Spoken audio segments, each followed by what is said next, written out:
हम स्टार्ट करेंगे अपनी फर्स्ट ईयर की केमिस्ट्री का चैप्टर नंबर 1 का लेक्चर नंबर 16 और आज का हमारा टॉपिक है कॉन्सेप्ट ऑफ मोल। आज के लेक्चर में हम मोल के कॉन्सेप्ट की इन डिटेल स्टडी करेंगे। So first of all, what is the meaning of mole? Mole के मीनिंग क्या होते हैं? मोल के मीनिंग होते हैं ह्यूज अमाउंट या लार्ज अमाउंट। ये मोल के मीनिंग होते हैं। और मोल क्या होता है? मोल एक यूनिट होता है, the unit of measurement for atoms, molecules, formula units and ions. Mole जो है ये मेजरमेंट का एक यूनिट होता है, एटम्स की मेजरमेंट के लिए, मॉलिक्यूल्स की मेजरमेंट के लिए, फॉर्मूला यूनिट्स की मेजरमेंट के लिए या आयंस की मेजरमेंट के लिए। क्योंकि केमिस्ट्री में हम इन केमिकल क्वांटिटीज से हमारी डीलिंग होती है, इनसे हम डील करते हैं केमिस्ट्री में, तो इसलिए मोल को हम इन केमिकल क्वांटिटी का एसआई यूनिट भी कहते हैं। The mole is also the SI unit for chemical quantity. ये जो क्वांटिटीज हैं, atoms, molecule, formula units and ions, ये सब की सब केमिकल क्वांटिटीज हैं। और इन केमिकल क्वांटिटीज को मेजर करने के लिए हम जो यूनिट यूज करते हैं वो मोल का यूज करते हैं, इसलिए हम मोल को इन केमिकल क्वांटिटी के एसआई यूनिट कहते हैं। वैसे अगर हम मैस की बात करें तो मैस का ऐसा यूनिट केजी होता है, यानी किलोग्राम होता है, लेकिन केमिकल क्वांटिटी का ऐसा यूनिट मोल होता है, क्योंकि केमिकल क्वांटिटी मेजर करने के लिए हम मोल का यूज करते हैं। It is also the chemist secret unit. Mole को हम केमिस्ट सीक्रेट यूनिट भी कहते हैं, क्योंकि मोल को हम सीक्रेट पार्टिकल्स कैलकुलेट करने के लिए यूज करते हैं। ये जो पार्टिकल्स हैं, atoms, molecules, formula unit and ions, ये सीक्रेट पार्टिकल्स होते हैं।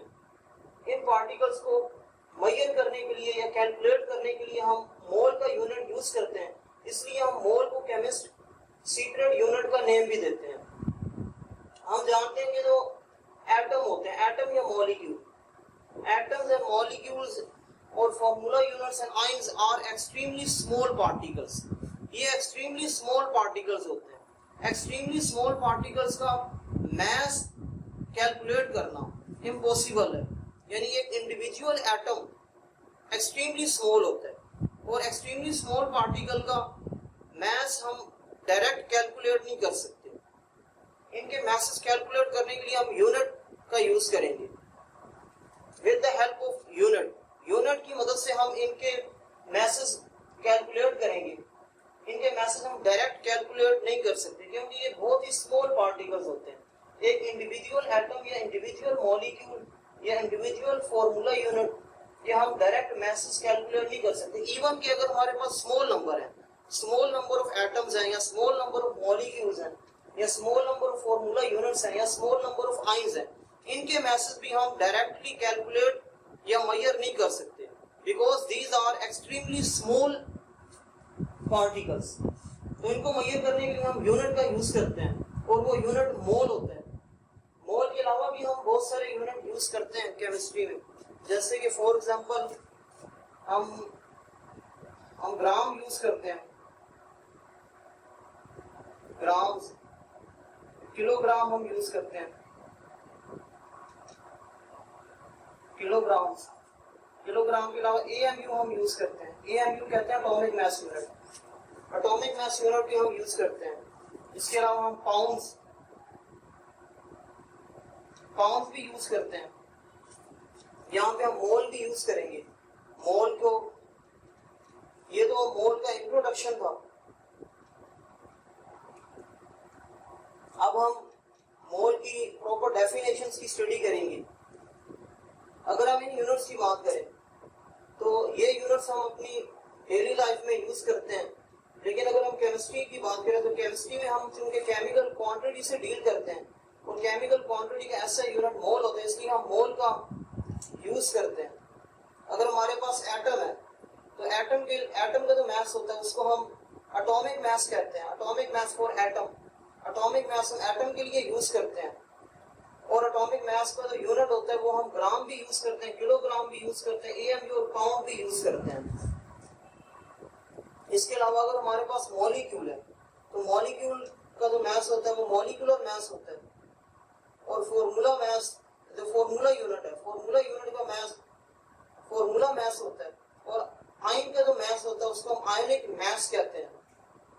इनके मासेस कैलकुलेट करने के लिए हम यूनिट का यूज करेंगे, क्योंकि ये इतने स्मॉल पार्टिकल्स हैं कि इनको हम डायरेक्ट कैलकुलेट या मेजर नहीं कर सकते। इनके लिए हम यूनिट का यूज करेंगे। ये मोल का इंट्रोडक्शन है।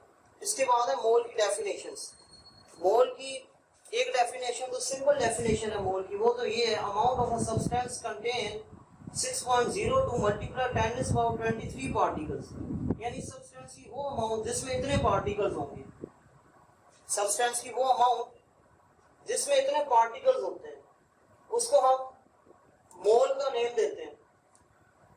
और पार्टिकल की जगह एटम्स भी हो सकते हैं, मॉलिक्यूल्स भी हो सकते हैं, फॉर्मूला यूनिट्स भी हो सकते हैं और आयंस भी हो सकते हैं।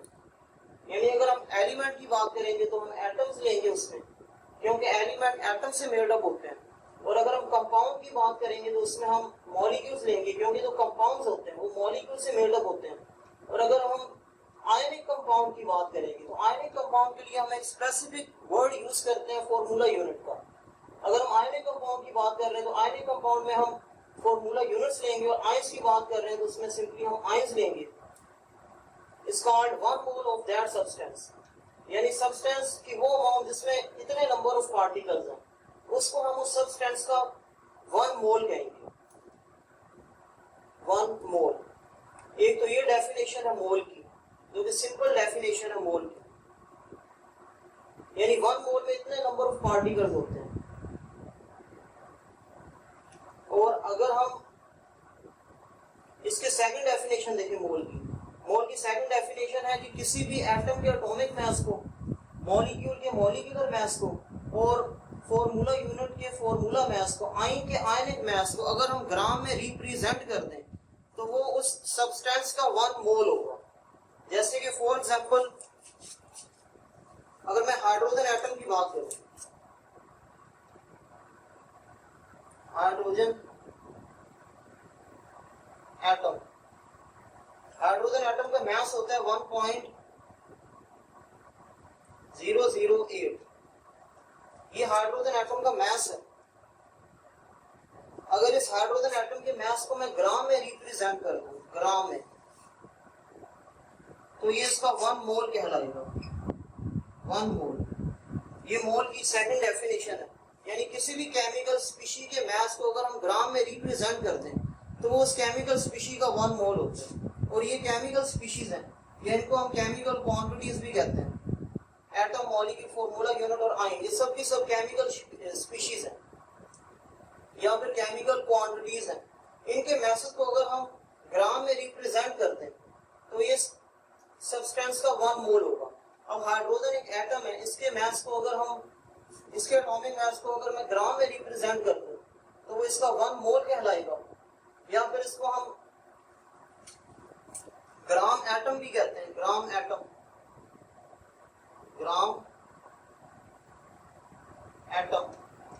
के मास को ग्राम में रिप्रेजेंट किया था, इसलिए इसको हमने ग्राम एटम भी कहा। इसको हम ग्राम एटम भी कहते हैं।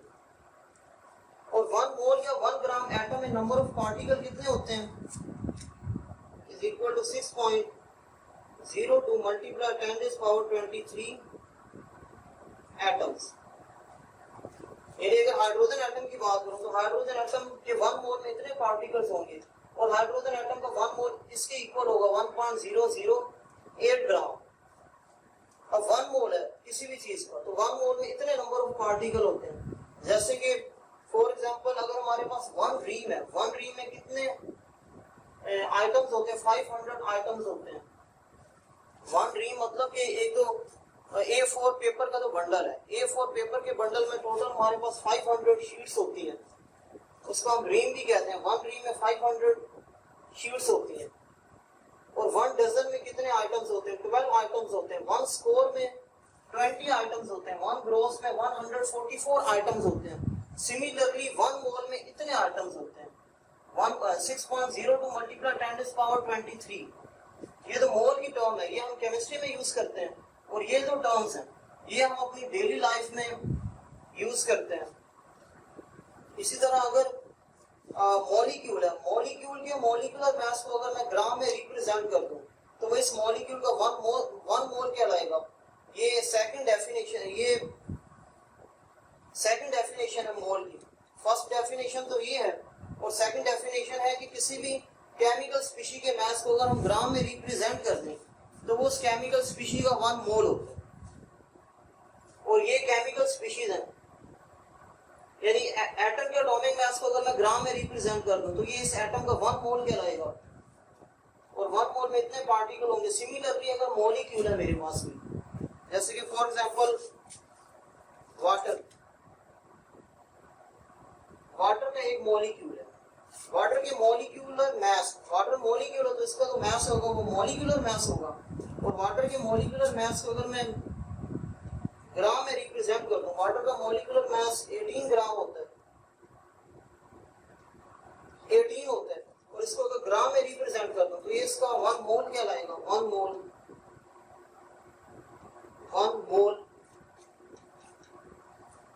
या इसको हम ग्राम मॉलिक्यूल भी कहते हैं, ग्राम मॉलिक्यूल भी कहते हैं, क्योंकि ये मॉलिक्यूल था, मॉलिक्यूल के मास को ग्राम में रिप्रेजेंट कर दिया, इसलिए इसको हम ग्राम मॉलिक्यूल भी कहते हैं। और इसमें कितने मॉलिक्यूल्स होंगे? अगर इसका वन मोल है तो इसके वन मोल में हमारे पास इतने मॉलिक्यूल्स होंगे, 6.02 मल्टीप्लाई 10⁻23 मॉलिक्यूल्स।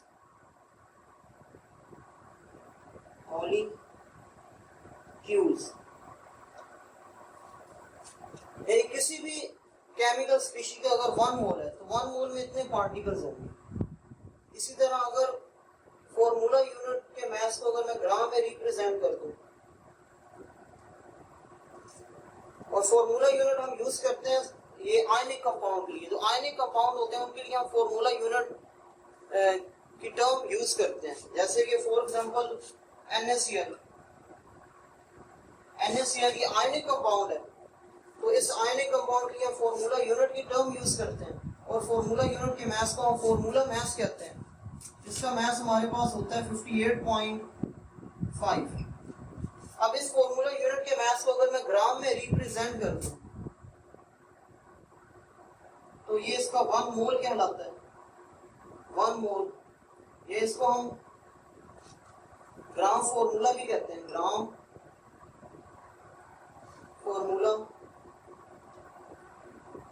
फॉर्मूला यूनिट, क्योंकि ये फॉर्मूला यूनिट था, फॉर्मूला यूनिट के मास को ग्राम में रिप्रेजेंट किया, इसलिए इसको हम ग्राम फॉर्मूला यूनिट भी कहते हैं। इसके बाद लास्ट पर है हमारे पास आयनिक मास। आयनिक मास हम आयन के लिए यूज करते हैं। अगर हमारे पास कोई आयन है, उस आयन के मास को अगर हम ग्राम में रिप्रेजेंट कर दें तो वो उसका वन मोल कहलाएगा, या फिर ग्राम आयन कहलाएगा। जैसे कि फॉर एग्जांपल हमारे पास ये आयन है, सल्फेट आयन SO4,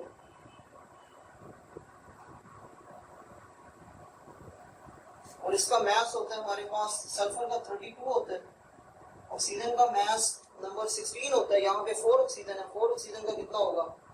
1 ऑक्सीजन का 16 होता है, और इसको 4 से मल्टीप्लाई करेंगे, 4 6 24 2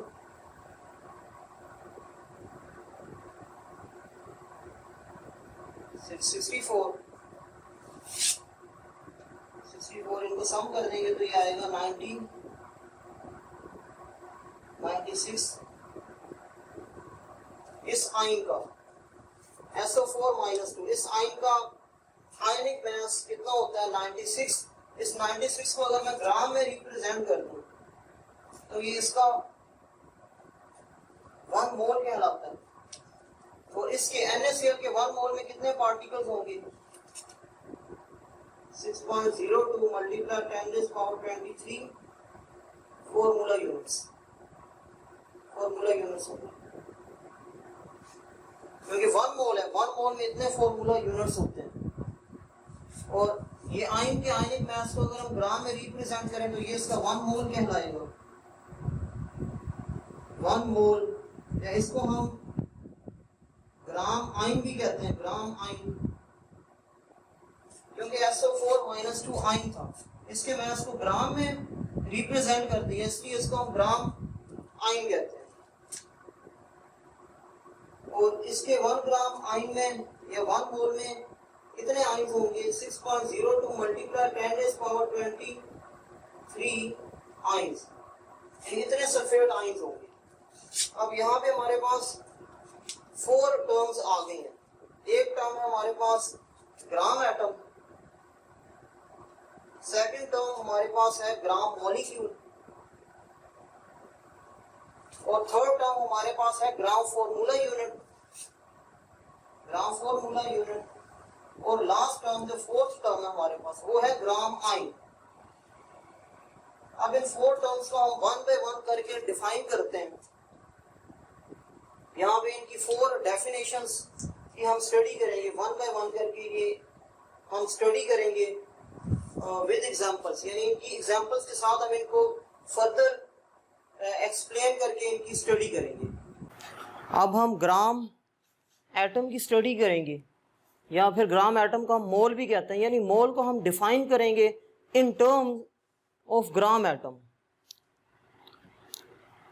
when a substance is in atomic state, जब कोई भी सब्सटेंस हम एटॉमिक स्टेट में लेंगे, और सब्सटेंस क्या होगा यहाँ पे? एलिमेंट।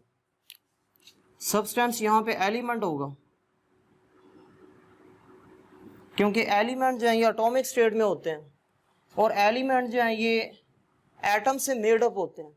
एलिमेंट एटम से मेड अप होते हैं, इसलिए जब हम ग्राम एटम की बात करेंगे तो यहाँ हम एलिमेंट लेंगे, या हम सब्सटेंस भी ले सकते हैं, और सब्सटेंस में भी एलिमेंट। जब भी सब्सटेंस एटॉमिक स्टेट में होता है तो उसके मास को हम एटॉमिक मास लेते हैं, और एटॉमिक मास को अगर हम ग्राम में एक्सप्रेस कर दें तो इसको हम ग्राम एटम कहते हैं। Is called gram atom, it is also called 1 ग्राम मोल, इसको हम 1 ग्राम मोल भी कहते हैं, या सिंपली हम इसको मोल भी कह सकते हैं, मोल ऑफ दैट एलिमेंट। यानी किसी भी एलिमेंट के एटम के मास को अगर हम ग्राम में रिप्रेजेंट कर दें तो उसको हम ग्राम एटम कहेंगे, या उसको हम ग्राम मोल कहेंगे, या उसको हम सिंपली मोल भी कह सकते हैं उस एलिमेंट का। ये ग्राम एटम की डेफिनेशन है। इसके बाद इसका फॉर्मूला, ग्राम एटम कैलकुलेट करने का फॉर्मूला भी गिवन है आपकी बुक में।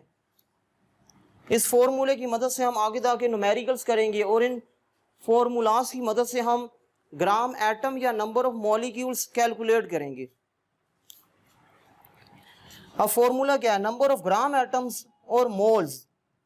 ग्राम एटम की जगह हम मोल्स भी लिख सकते हैं। नंबर ऑफ ग्राम एटम्स और मोल्स ऑफ एन एलिमेंट, यानी किसी भी एलिमेंट के नंबर ऑफ एटम्स या मोल्स अगर हमने कैलकुलेट करने हैं तो हम इस फॉर्मूले का यूज करेंगे। इसमें न्यूमिनेटर में मास ऑफ एलिमेंट है इन ग्राम्स, और डिनोमिनेटर में मोलर मास है, molar mass of an element. किसी भी एलिमेंट के अगर ग्राम एटम कैलकुलेट करने हैं तो उस एलिमेंट के मास को हम डिवाइड करेंगे उसके मोलर मास के साथ। जो भी मास गिवन होगा उस एलिमेंट का, उसके मास को हम मोलर मास के साथ डिवाइड कर देंगे उस एलिमेंट की। और मोलर मास क्या होता है? मोलर मास की डेफिनेशन मैं यहाँ पे लिख देता हूँ आपको। मोलर मास,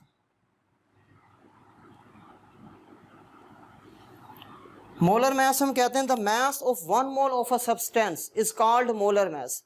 सब्सटेंस के 1 मोल के मास को हम मोलर मास कहते हैं। द मास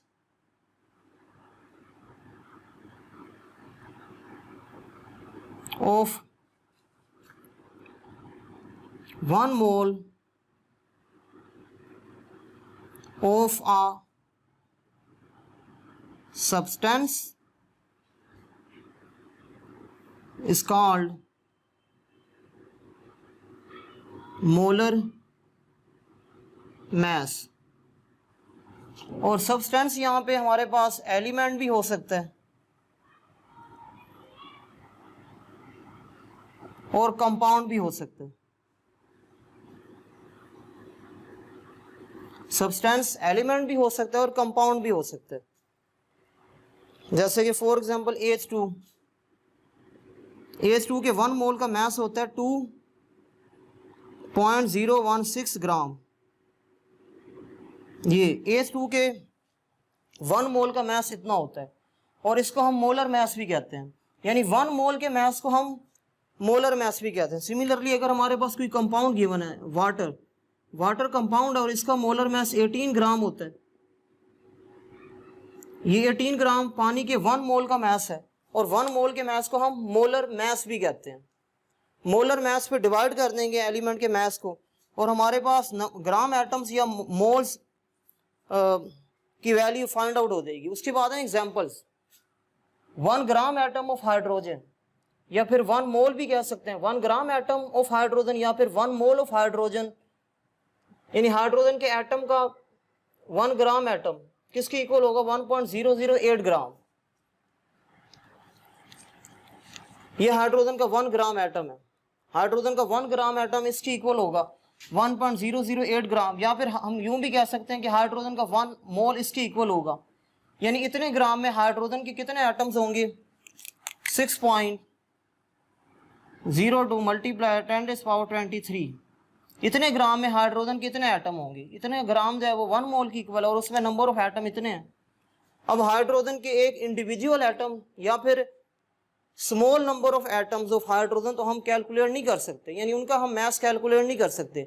हम हाइड्रोजन के एक इंडिविजुअल एटम, एक सिंगल एटम या फिर small number of atoms of hydrogen का मास तो हम डायरेक्टली कैलकुलेट नहीं कर सकते। लेकिन अगर हाइड्रोजन के इतने एटम्स हैं तो इतने एटम्स का मास हम कैलकुलेट कर सकते हैं, क्योंकि ये बहुत ही लार्ज नंबर ऑफ एटम्स हैं। लार्ज नंबर ऑफ एटम का मास कितना होता है? इतना, यानी हाइड्रोजन के इतने एटम का मास इतना होगा। इसके बाद सेकंड एग्जांपल है 1 ग्राम एटम ऑफ कार्बन 12 ग्राम के इक्वल होगा, यानी कार्बन का 12 ग्राम 1 मोल की इक्वल होगा या 1 ग्राम एटम की इक्वल होगा। Similarly uranium, 1 gram atom of uranium, uranium का 1 ग्राम एटम 238 ग्राम के इक्वल होगा, यानी इनके मैसेस को हमने ग्राम में रिप्रेजेंट कर दिया है, और इनको हम ग्राम एटम कहते हैं और सिंपली मोल भी कहते हैं। अब इन एग्जाम्पल से हमें क्या शो हो रहा है? इन एग्जाम्पल से हमें ये पता लग रहा है, it means that 1 gram atom of different elements have different message in them, यानी किसी भी डिफरेंट एलिमेंट्स हैं, डिफरेंट एलिमेंट के 1 ग्राम एटम्स में 1 ग्राम एटम्स के मैसेज भी डिफरेंट है। अब यहाँ पे हाइड्रोजन का भी 1 ग्राम एटम है, कार्बन का भी 1 ग्राम एटम है, और यूरेनियम का भी 1 ग्राम एटम है, यानी नंबर ऑफ ग्राम एटम तो सेम है, लेकिन उनके मैसेज हैं वो डिफरेंट है, क्योंकि डिफरेंट एलिमेंट के मैसेज डिफरेंट होते हैं। इसके बाद एक शॉर्ट क्वेश्चन है, why magnesium atom is twice heavier than that of carbon atom, यानी मैग्नीशियम का तो एटम होता है ये कार्बन एटम से ट्वाइस मीन 2 टाइम्स हैवियर होता है। ऐसा क्यों होता है? मैग्नीशियम एटम कार्बन एटम से 2 टाइम ज्यादा हैवियर क्यों होता है, या ट्वाइस हैवियर क्यों होता है? तो इसका आंसर या इसकी रीजन बहुत ही सिंपल सी है। Magnesium atom is twice heavier than that of carbon atom because 1 mole of carbon is 12 gram while 1 mole of magnesium is 24 ग्राम। अगर हम कार्बन की बात करें तो कार्बन का 1 मोल 12 ग्राम की इक्वल है, और मैग्नीशियम का 1 मोल 24 ग्राम की इक्वल है, यानी मैग्नीशियम का तो 1 मोल है वो कार्बन के 1 मोल से ट्वाइस है, यानी इसका डबल है। कार्बन का 1 मोल 12 ग्राम की इक्वल है, 12 का डबल करेंगे तो ये 24 आ जाएगा,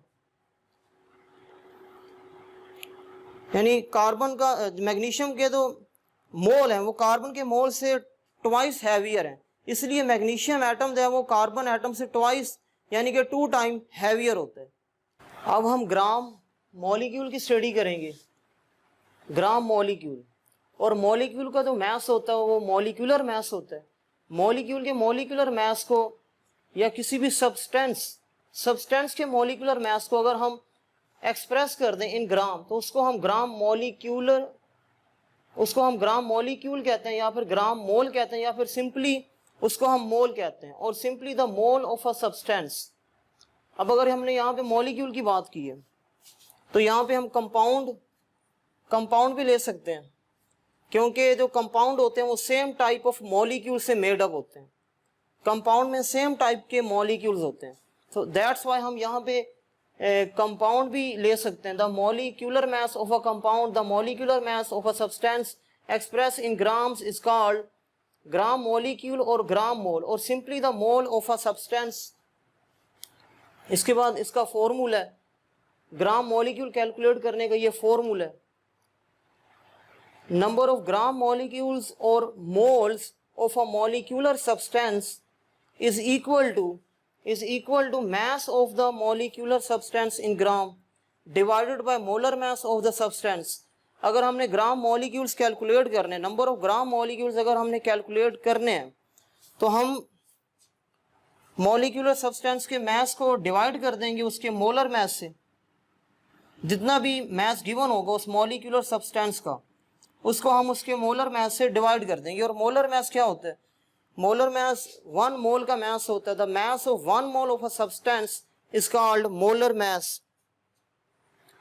इसके बाद एग्जांपल है 1 gram molecule of water is equal to 18 gram, या फिर हम यूं भी कह सकते हैं 1 mole of water is equal to 18 gram.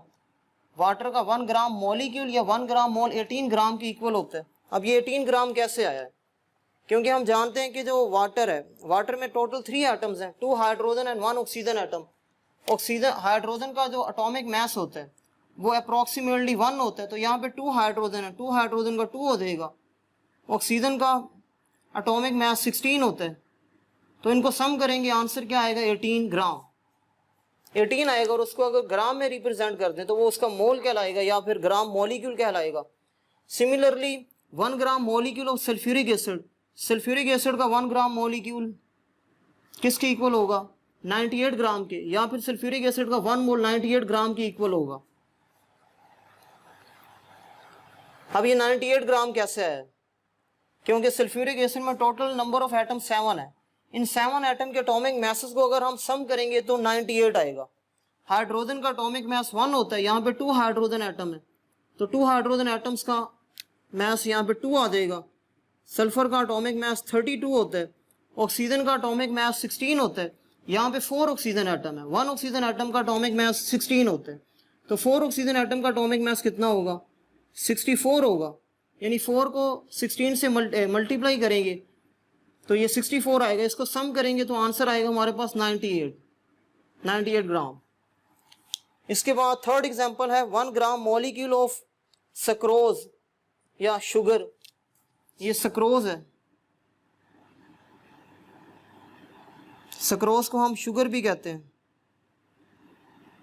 Sucrose या शुगर का मॉलिक्यूलर फॉर्मूला C12H22O11 होता है, और इसका 1 ग्राम मॉलिक्यूल, सक्रोज या शुगर का 1 ग्राम मॉलिक्यूल 342 ग्राम के इक्वल है। या फिर सल्फ्यूरिक या फिर सक्रोज या शुगर का 1 मोल 342 ग्राम के इक्वल होगा। अब ये 342 ग्राम कैसे आया है? इसमें जितने भी एटम हैं उनके मैसेज को अगर हम सम कर दें तो 342 आएगा। इसमें टोटल कार्बन एटम 12 हैं, और कार्बन का जो मास होता है वो 12 होता है। कार्बन के एक एटम का मास 12 होता है, तो यहाँ पे कार्बन के 12 एटम है। 12 एटम का मास कितना होगा? सिंपली हम मल्टीप्लाई कर देंगे 12 से, सम करेंगे।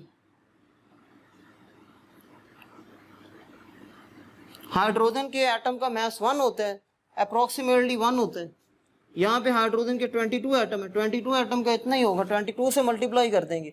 इसके बाद है ऑक्सीजन। ऑक्सीजन के एटम का एटॉमिक मास 16 होता है, लेकिन यहाँ पे 1 ऑक्सीजन एटम नहीं है, यहाँ पे 11 ऑक्सीजन एटम्स हैं।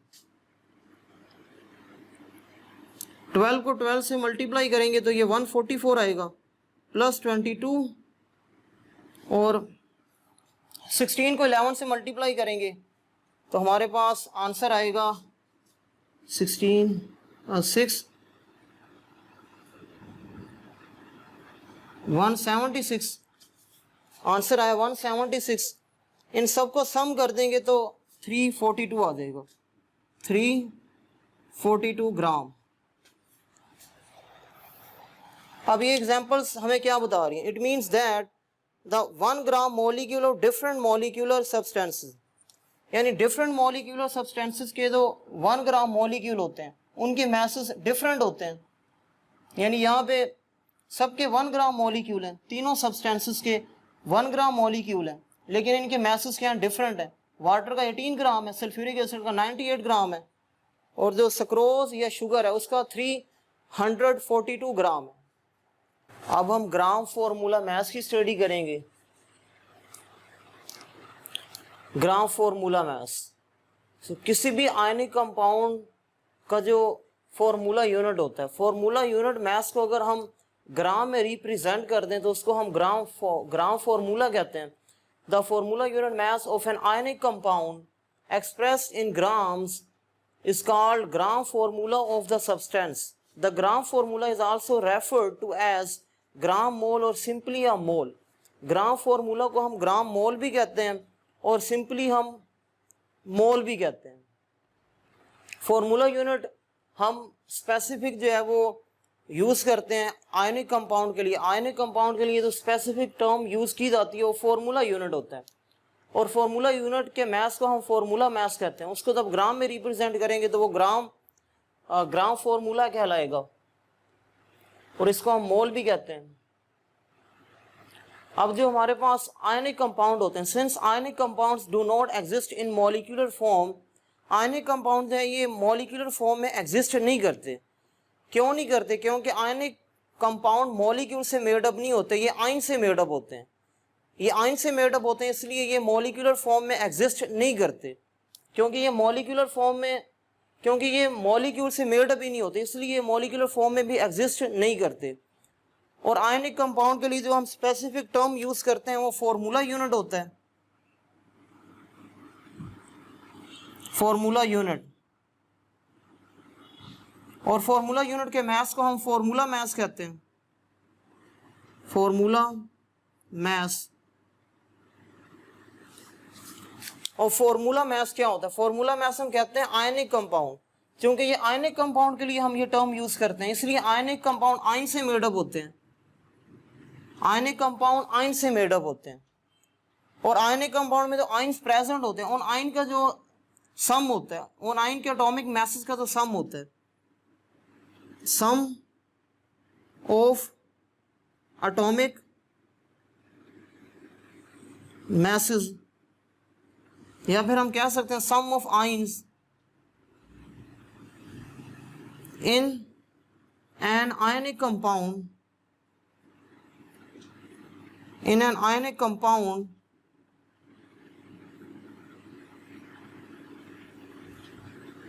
gives the formula mass। यानी आयनिक कंपाउंड जो फॉर्मूला यूनिट होता है, फॉर्मूला यूनिट में जो आयन्स होते हैं उन आयन्स के जो एटॉमिक मैसेज होते हैं, उन एटॉमिक मैसेज का सम हमें क्या देगा? फॉर्मूला मैस गिव करेगा। जैसे कि फॉर एग्जांपल NaCl। अब इस NaCl में हमारे पास एक सोडियम आयन है और एक क्लोराइड आयन है। सोडियम आयन का मैस कितना होता है? 23, और क्लोराइड आयन का मैस कितना होता है? 35.5। इन दोनों का सम करेंगे तो आंसर आएगा 58.5 ग्राम। ये 58.5 ग्राम जो है वो इस कंपाउंड का, इस आयनिक कंपाउंड का फॉर्मूला मैस है। Therefore, the sum of atomic masses of individual ions, यानी इंडिविजुअल आयन्स के जो एटॉमिक मैसेज का सम है वो हमें क्या गिव करेगा? Gives the formula mass. इसके बाद फॉर्मूला है, ग्राम फॉर्मूला कैलकुलेट करने के लिए हम ये फॉर्मूला यूज करते हैं। किसी भी आयनिक कंपाउंड का अगर ग्राम फॉर्मूला हमने कैलकुलेट करना है तो हम ये फॉर्मूला यूज करेंगे। Number of gram formulas or moles of a substance is equal to mass of ionic compound in grams। जिस आयनिक कंपाउंड का हमने ग्राम फॉर्मूला या नंबर ऑफ मोल कैलकुलेट करने हैं, उस आयनिक कंपाउंड के मैस को हम डिवाइड कर देंगे फॉर्मूला मैस से, उस आयनिक कंपाउंड के फॉर्मूला मैस से। फॉर्मूला मैस की जगह हम मोलर मैस भी लिख सकते हैं, मोलर मैस। ये जितने भी हमने फॉर्मूले किए ये भी हम अप्लाई करेंगे और हम नंबर ऑफ मोल्स कैलकुलेट करेंगे। इसके बाद हैं examples. 1 gram formula of NaCl। NaCl का 1 ग्राम फॉर्मूला 58.5 ग्राम के इक्वल होता है। अब ये 58.5 कैसे आया, ये यहाँ पे मैं बता चुका हूँ आपको कि ये 58.5 कैसे आया। सोडियम आयन का एटॉमिक मैस 23 होता है, क्लोराइड आयन का एटॉमिक मैस 35.5 होते हैं, इनको सम करेंगे तो ये 58.5 आंसर आएगा। इसके बाद है 1 gram formula of sodium carbonate. अब सोडियम कार्बोनेट में हमारे पास आयंस हैं, सोडियम कार्बोनेट में हमारे पास 2 आयंस हैं, सॉरी 3 आयंस हैं, 2 सोडियम आयंस हैं, 2 सोडियम आयन है और 1 कार्बोनेट आयन है। 2 सोडियम आयन, 1 सोडियम आयन का एटॉमिक मास 23 होता है, तो 2 सोडियम आयन का एटॉमिक मास कितना हो जाएगा 46। और कार्बोनेट आयन का क्या होगा आयनिक मास, कार्बन का 12 होता है एटॉमिक मास, ऑक्सीजन का एटॉमिक मास कितना होता है 16 होता है, तो यहाँ पे 3 ऑक्सीजन एटम है, 3 का कितना होगा 48। 48 और 12 60, 60 और 46 करेंगे तो ये 106 आएगा आंसर। इसके बाद है 1 gram formula of silver nitrate. Silver का एटॉमिक मास 108 होता है, 108। नाइट्रोजन का 14 होता है और ऑक्सीजन का 16 होता है, यहाँ पे 3 ऑक्सीजन आइटम है, 3 का 48 हो जाएगा। इन सबको सम करेंगे हमारे पास आंसर आएगा 170 ग्राम। अब हम स्टार्ट करते हैं ग्राम आयन की डेफिनेशन। आयन यानी आयन का जो मास होता है उसको हम आयनिक मास कहते हैं, और आयनिक मास को अगर हम ग्राम में एक्सप्रेस कर दें तो उसको हम ग्राम आयन का नेम देते हैं। The ionic mass of an ionic species expressed in grams is called 1 gram ion or 1 mole of ions। इसके बाद फॉर्मूला है इसका भी, यानी ग्राम आयन कैलकुलेट करने का फॉर्मूला है नंबर ऑफ ग्राम आयन्स और moles of an ionic species. किसी भी आयनिक स्पीशी के नंबर ऑफ मोल्स या ग्राम आयन्स कैलकुलेट करने के लिए हम ये फॉर्मूला यूज करेंगे, number of gram ions or moles of ionic species is equal to mass of the ionic species in grams divided by formula mass of ionic species। किसी भी आयनिक species का अगर हमने ग्राम आयन या नंबर ऑफ मोल्स कैलकुलेट करने हैं तो हम आयनिक स्पीशी के मास को डिवाइड कर देंगे उसके फॉर्मूला मास से, या फिर आयनिक मास से, या फिर हम मोलर मास भी यहाँ पे लिख सकते हैं। इसके बाद है examples. 1 gram ion of OH negative, OH negative का 1 ग्राम आयन इक्वल होता है 17 ग्राम के। अब ये 17 ग्राम कैसे आया है, ऑक्सीजन का एटॉमिक मास 16 होता है और हाइड्राइड आयन का एटॉमिक मास 1 होता है, तो इनको सम करेंगे 17 ग्राम आंसर आएगा। इसके बाद है 1 gram ion of sulphate. Sulphate का 1 ग्राम आयन 96 ग्राम की इक्वल होता है, या फिर इसका 1 मोल 96 ग्राम की इक्वल होता है। अब ये 96 ग्राम कैसे आया है, क्योंकि सल्फर का जो एटॉमिक मास होता है वो 32 होता है और ऑक्सीजन का एटॉमिक मास या रिलेटिव एटॉमिक मास 16 होता है। यहाँ पे 4 ऑक्सीजन एटम है, 4 का 64 होगा, इसको सम करेंगे तो ये 96 आएगा ग्राम।